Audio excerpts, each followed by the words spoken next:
Congratulations, Rachel. We're promoting Lisa instead of you. She's a real team player. He smirked like he enjoyed the sting. I didn't flinch, just smiled, slid the envelope across the desk, and said, "Thanks for the opportunity, boss." He didn't open it. Of course not. Men like Charles never bother reading the fine print, especially when the person handing it over isn't groveling.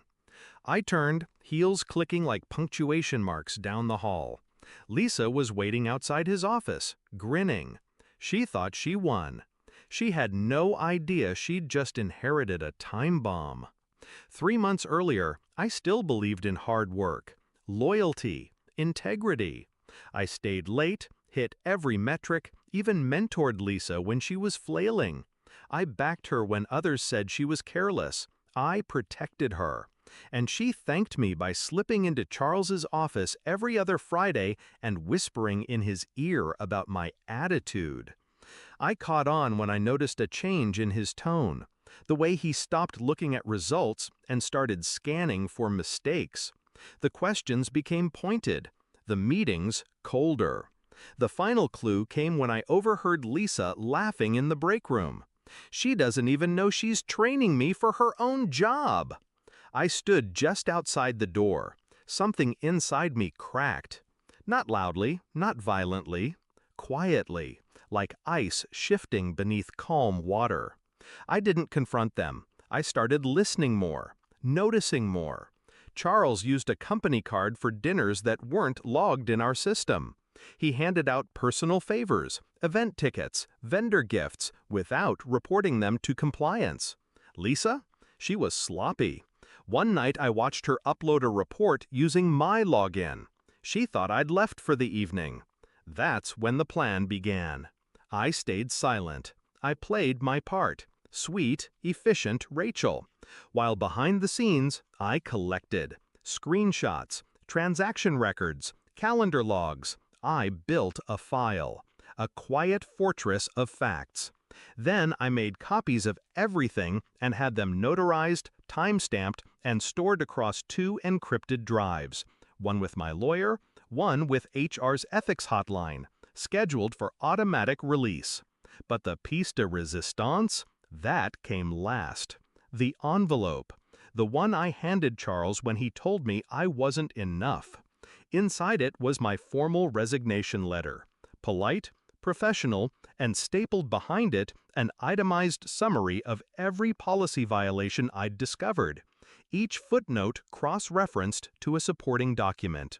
No threats, just facts. And one final line. I trust the company will act with the same integrity it claims to expect from its employees. By the time I reached the elevator, I knew the fuse had been lit.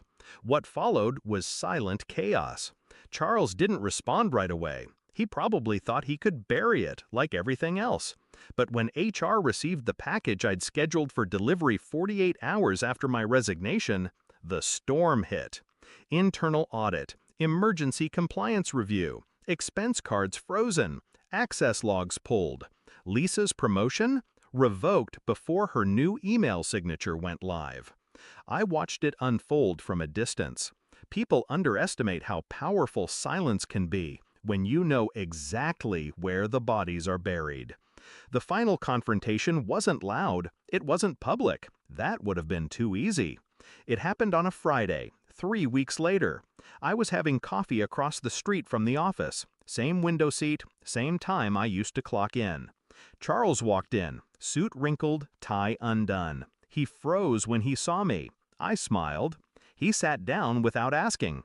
"How much do you want?" he asked. I stirred my coffee slowly. It was never about money. He looked exhausted. "You ruined us." I leaned forward, calm, steady. "No, Charles, you did that all by yourself. I just made sure the right people saw it." He left without finishing his coffee.